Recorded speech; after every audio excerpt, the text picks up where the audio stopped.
K1FFKPL162.2.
Actions.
important.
delivered in Pennsylvania last night, not far from Birmingham. I mean, not Birmingham.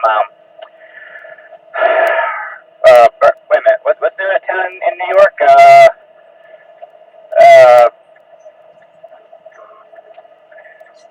I can't remember.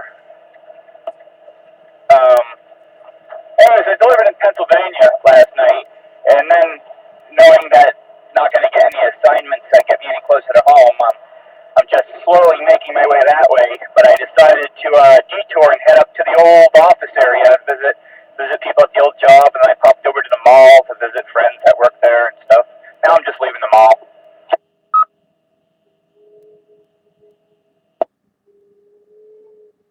Oh, very good. Yeah. I just got through making, excuse me for talking with my mouth full. I just got through making deviled eggs. That was my assignment for the party. Make the deviled eggs, and of course you always have some of the mixture left over, so I'm having it on nice little Triscuit crackers.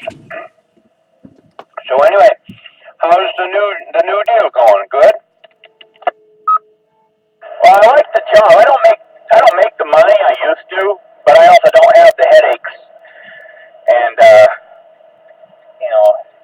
I don't wake up every morning wanting to just stay in bed. Now I wake up, it's like, oh, I can't wait to move. I can't wait to go. It's nice that I can just jump around and go from here to there, stop at a mall, stop at a store.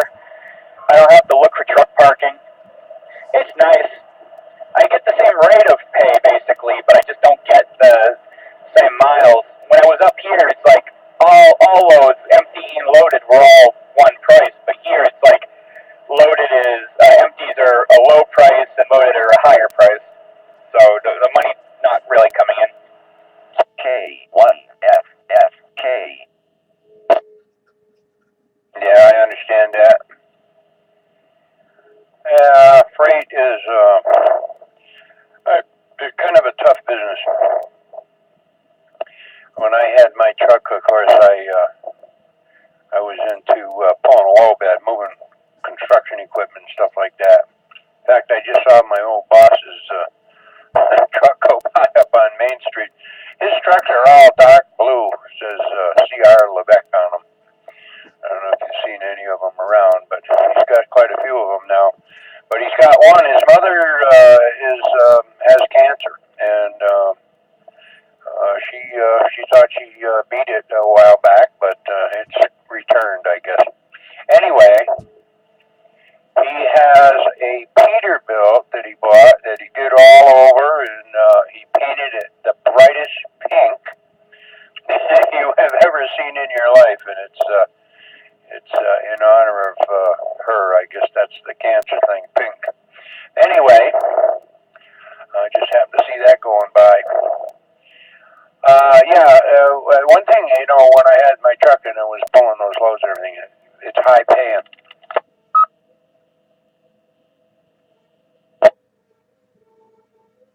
Well,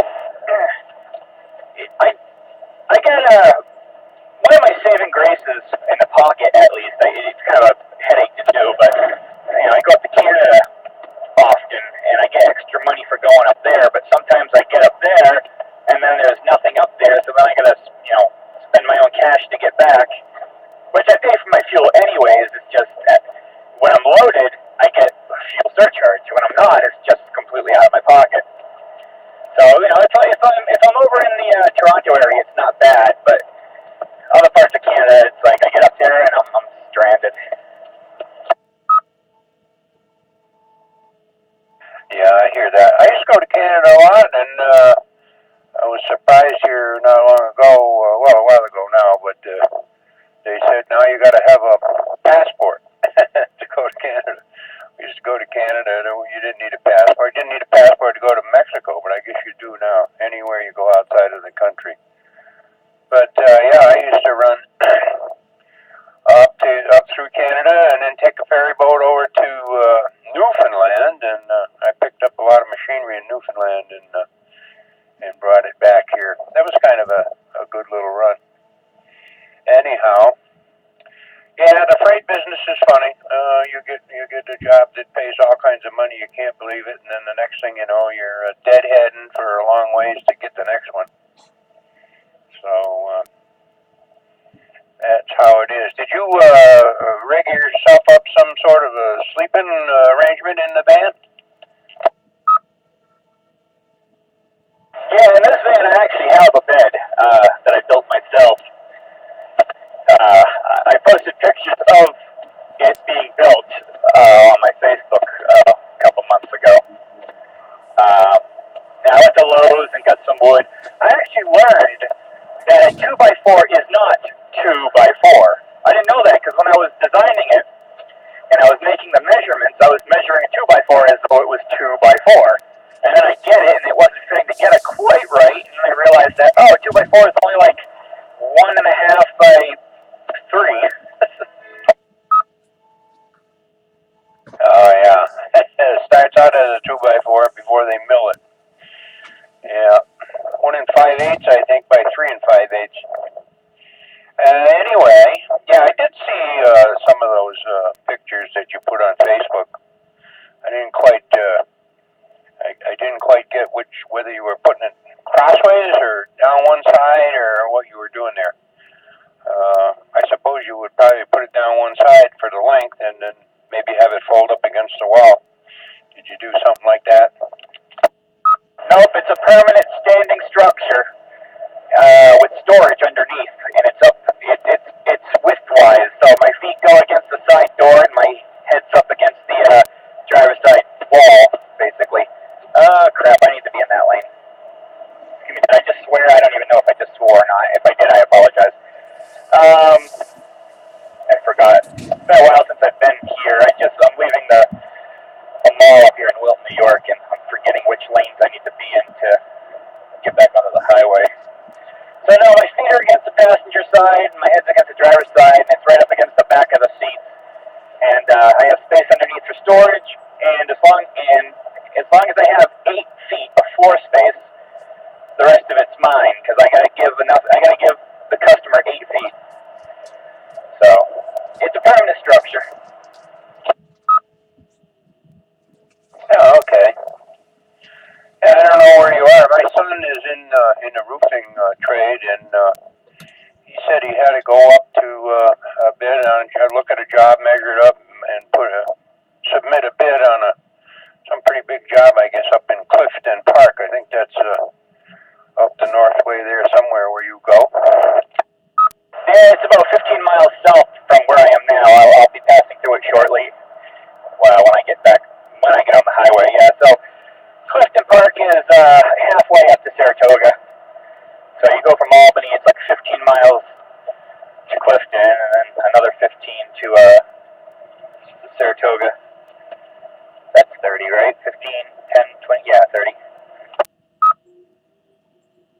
Yeah, N1 NHG. This is N1A, and I've been to Clifton Park, but only briefly. Went up there quite a few years ago. A fellow around here that I worked for got in cahoots with a guy that had some trucks up there, and we went up there, and the work was getting real slow up there, so we went up and got a couple of his trucks, brought them down here, and we're working them down here anyway.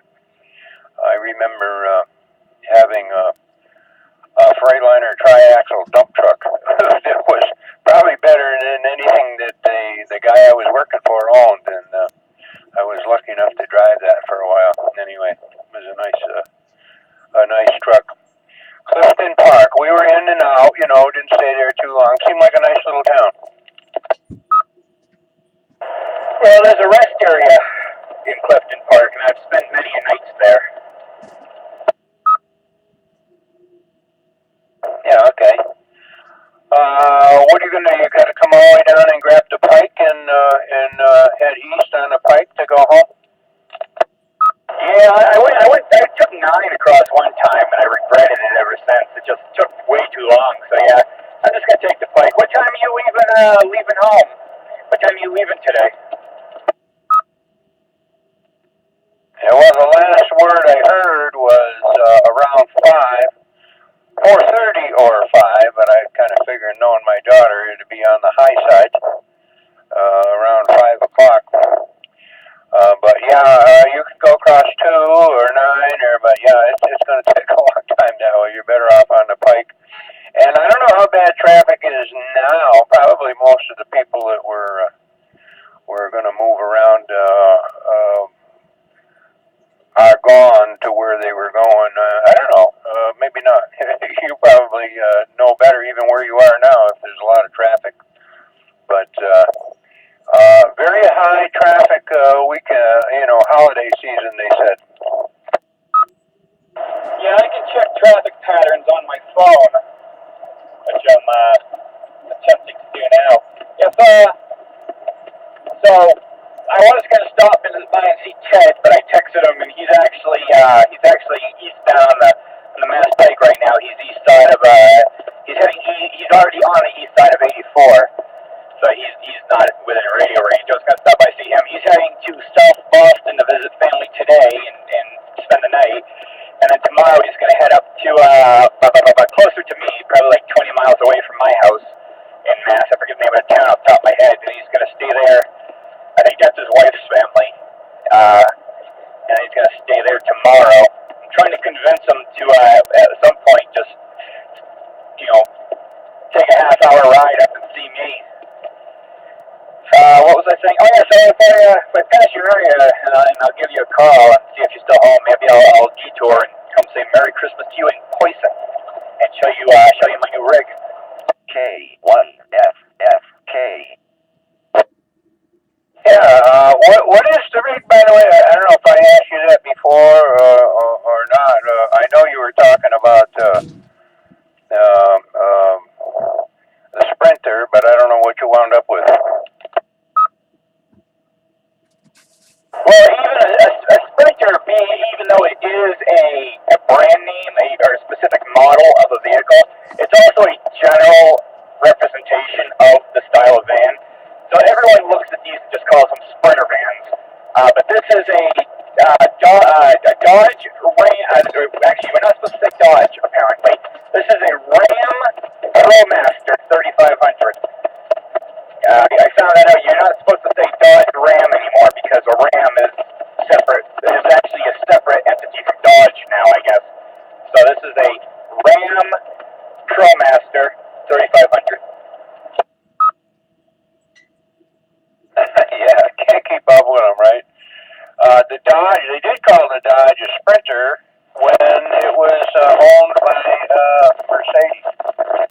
And, of course, Mercedes was the first one to call that long-known van a Sprinter van, and then they were, it was Daimler Chrysler for a while, and they named the Dodge van the Sprinter too. But now that's changed again, so you have a later one. Ford has one now, and Ford started out with a little one, a little big one. I forget what they call that one, but they got a large one now. Rick up there in Dalton's got one of the bigger ones. It's like a Sprinter van, but I guess you can get some windows and stuff too. Anyway. How do you like it? It's got enough power? What kind of engine's in it? I'm getting a lot of scratches. I don't know if you can hear it on me too. It's what type of motor? Well, it's a Dodge motor, and it's a 350, so it's got plenty of power, which kind of bad on my fuel mileage. The Sprinter is actually Dodge, Freightliner, and Mercedes, which are all Daimler Chrysler. It just all depends on which factory makes it, depends on which logo gets put on it. But they're all the exact same vehicle. The Ford is the Transit, and they've got small ones, but they've got big ones like this as well. N1AND, yeah, Transit, that's what it is, Transit. Yeah, well, Daimler got rid of Chrysler, I guess. Now, if I remember rightly, it's owned by Fiat. So, hey, who knows?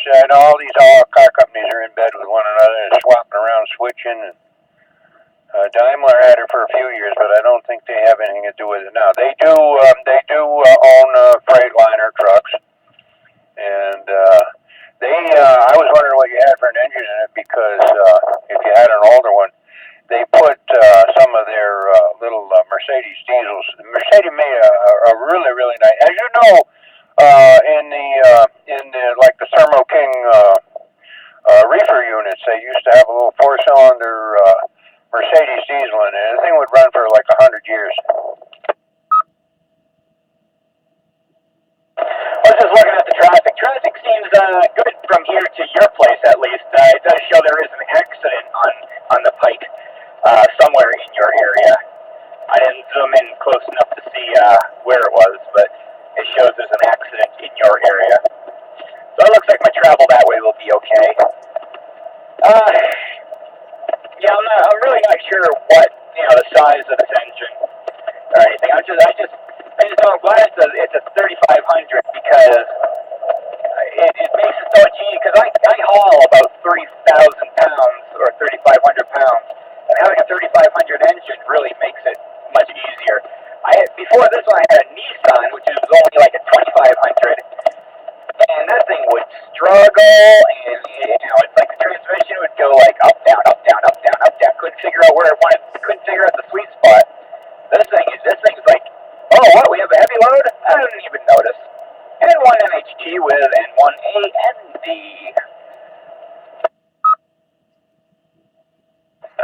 Yeah, very good. Yeah, it sounds like a 1-ton chassis probably under the thing. All right, I gotta go back to my deviled eggs, my project for this evening. Finish up my deviled eggs, and I'll let you go. And if you get around the area there, give me a shout back again, and we'll see what time it is when you get there. N1 NHT, 7-3 for now, and if I don't talk to you, Merry Christmas, and tell your mom Merry Christmas when you get over there, and we'll talk to you further down the log. N1AND. Oh, I really gotta warn you now, deviled eggs are my weakness. That is my favorite of all favorite treats. I do not have a more favorite treat than deviled eggs. So I really hope you save me some.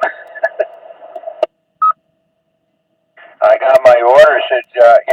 My son, if he comes, he'll try to eat them before I get to his house, for the party, and I won't let him do it because he always says, make 2 dozen eggs. I said, that makes 4 dozen, deviled eggs. You don't need that many.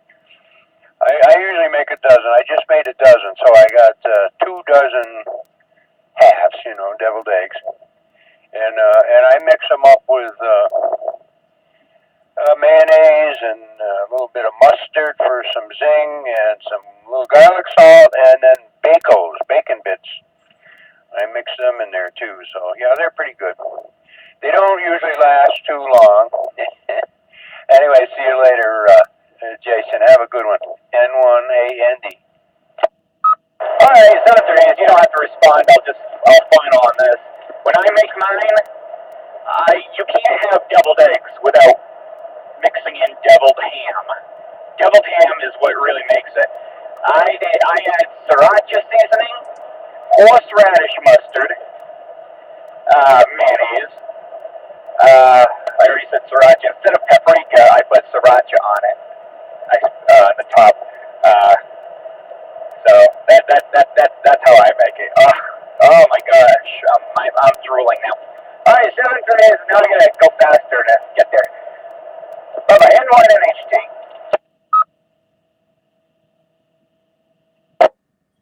NHT, KC1 BYD. Merry Christmas to you both.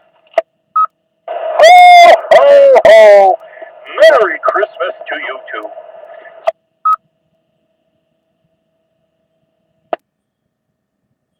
Bouncing between two plants here, and figured I'd pop in and say Merry Christmas to you guys. Hope everything's going well and have a good day today.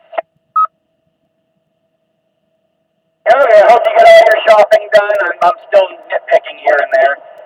I just got a few personalized Christmas ornaments made at the mall, and was only going to get 2, and the lady says, well, you know, the third one's free if you get 2, so then I got a third one. And then some Yankee Candle stuff. Now heading east, heading homewards towards New Hampshire with a possible stop off at Douglas's house.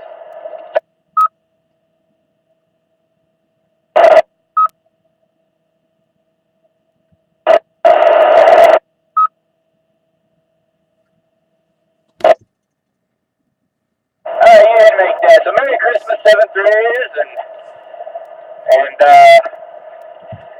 yeah, I'm royally fighting not to sing Christmas songs on the radio.